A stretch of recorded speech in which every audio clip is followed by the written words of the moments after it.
저는 우리 선수들이 최근 여러 해에 걸쳐서 상당히 좀 소프트해진 경향이 있다고 보거든요. 축구는 결국 피지컬 싸움인데 그 부분을 좀 강조를 하고 싶고요. 볼 예쁘게 차고 공 오래 간수하는 것도 뭐 좋습니다만 상대가 그 점에서는 아무래도 우리보다 더 잘하는 부분이 확실히 있기 때문에 일본이 그걸 못하게 하는 것도 필요하다고 봐요.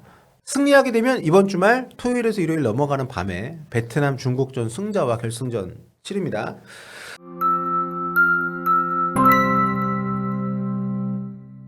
안녕하세요, 볼로TV 성욱입니다. 대한민국이 부진했던 조별리그의 아쉬움을 딛고 AFC U23 아시안컵 4강에 진출했습니다.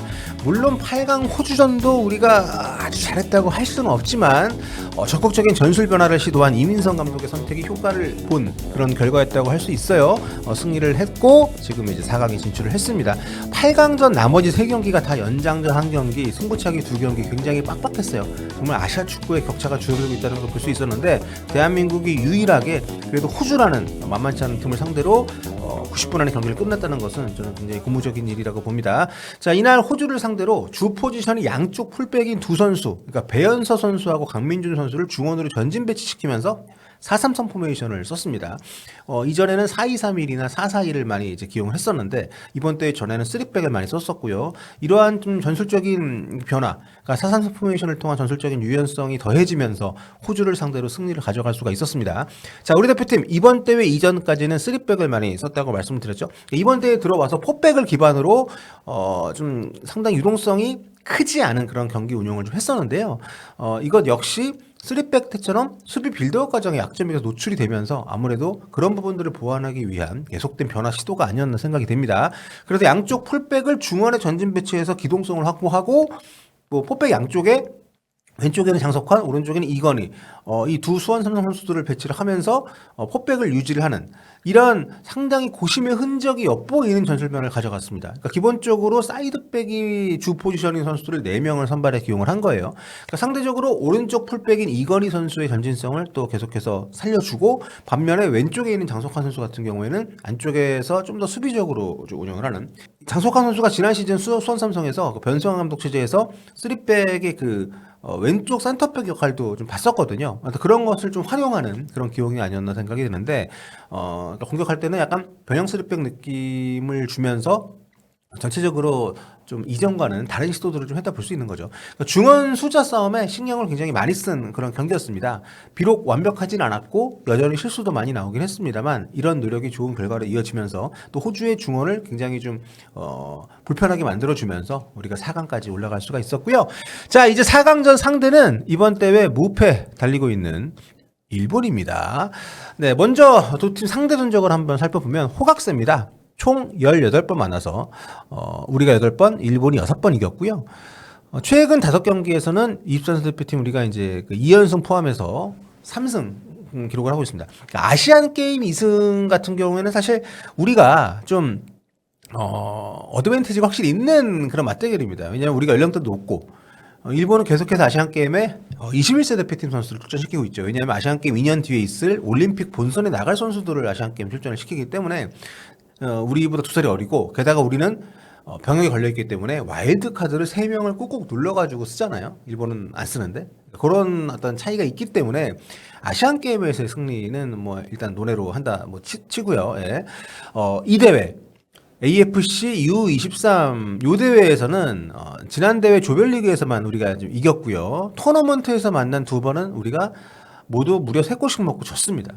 22년에 성선홍호가 일본한테 3대0으로 졌었고요. 그리고 이제 2016년에 그때 신태용호가 결승에서 2대0으로 앞서다가 3대2로 역전패를 당했었고 그러니까 좀 쉽지 않다는 거죠. 네.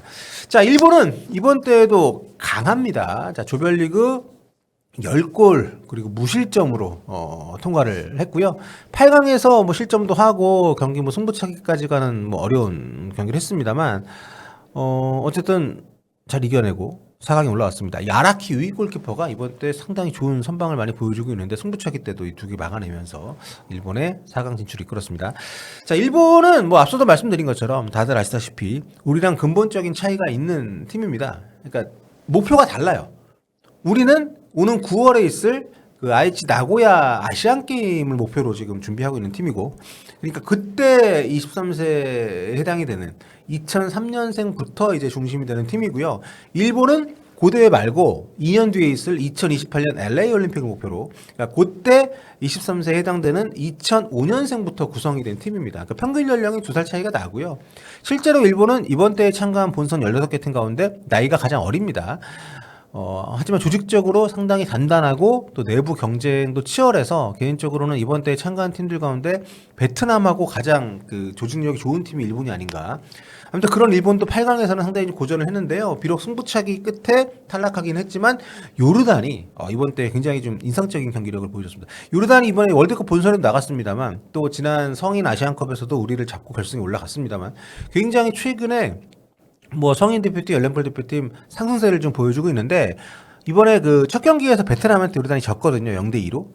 그 경기도 초반에 이제 PK 내주면서 조금 꼬인 부분이 있어가지고 영향이 좀 있었고 2차전에 홈팀 사우디 상대로 3대2 대역전승을 했고 3차전에 키르기스탄 같은 경우도 잡았고요. 그러니까 이 팀이 굉장히 좀 그 안정적인 경기력을 보여주고 있었던 팀이에요. 그러니까 무엇보다 두 가지를 굉장히 잘했습니다. 전방 압박 그리고 속공. 이거 두 개로 일본을 잡을 뻔했어요. 그러니까 우리 대표팀한테 시사하는 바가 있기 때문에 말씀드리는 겁니다. 요르단 축구에 대해서. 요르단이 일본 상대로 120분 동안 슈팅 수가 11개로 같았고요. 유효 슈팅은 요르단이 2개가 더 많았어요. 그러니까 점유율은 늘 그렇듯이 뒤지는 경기를 했지만 공을 얼마나 오래 갖고 있느냐가 아니라 공을 갖고 있을 때 얼마나 빠르게 슈팅까지 마무리하느냐 이런 목표가 뚜렷한 팀이었는데 이게 굉장히 성과를 냈습니다. 성인 대표팀이랑 흡사하죠. 요르단 같은 경우에는.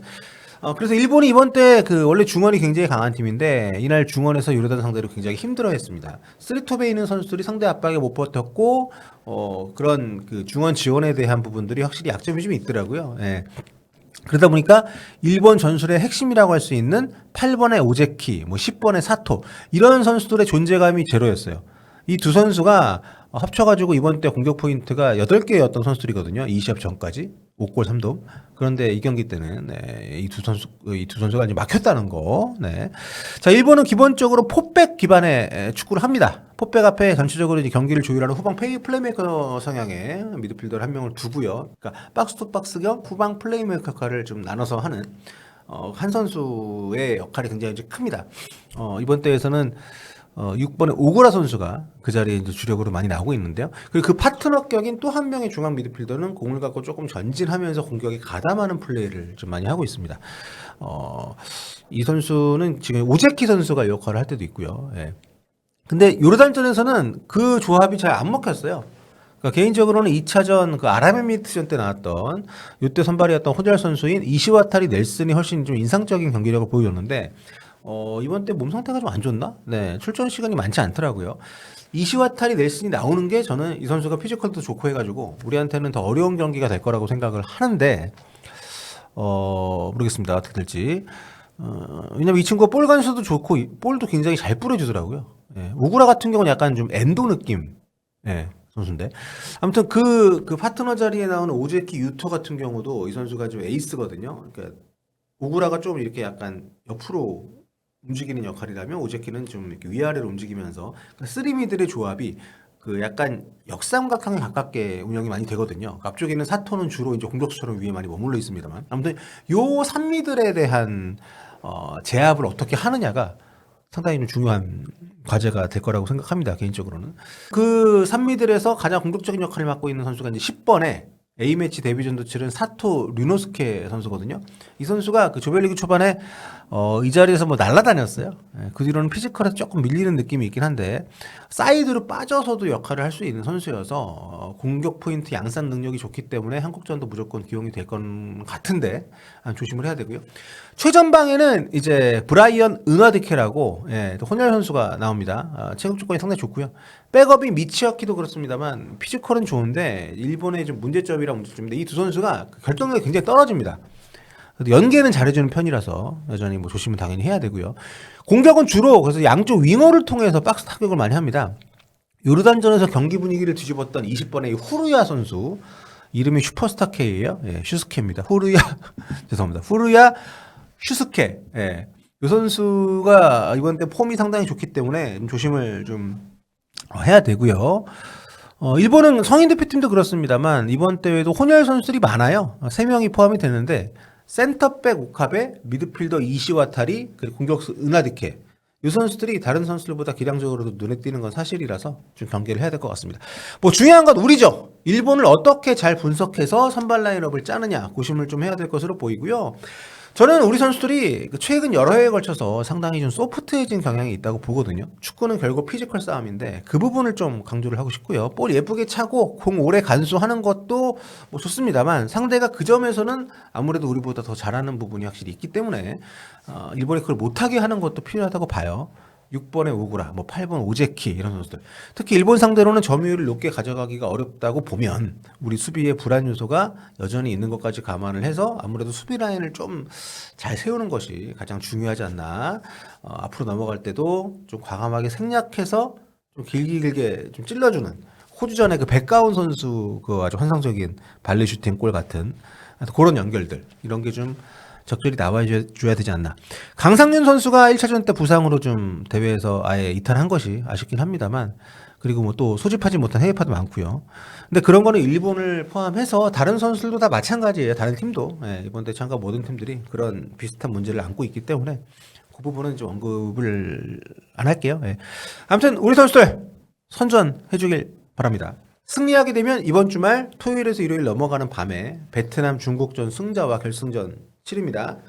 자, 2020년 김학범호 우승 이후 벌써 6년이 지났습니다. 2회 연속 8강 탈락을 했었는데 일단 그 안 좋은 흐름은 이제 끊었으니까요.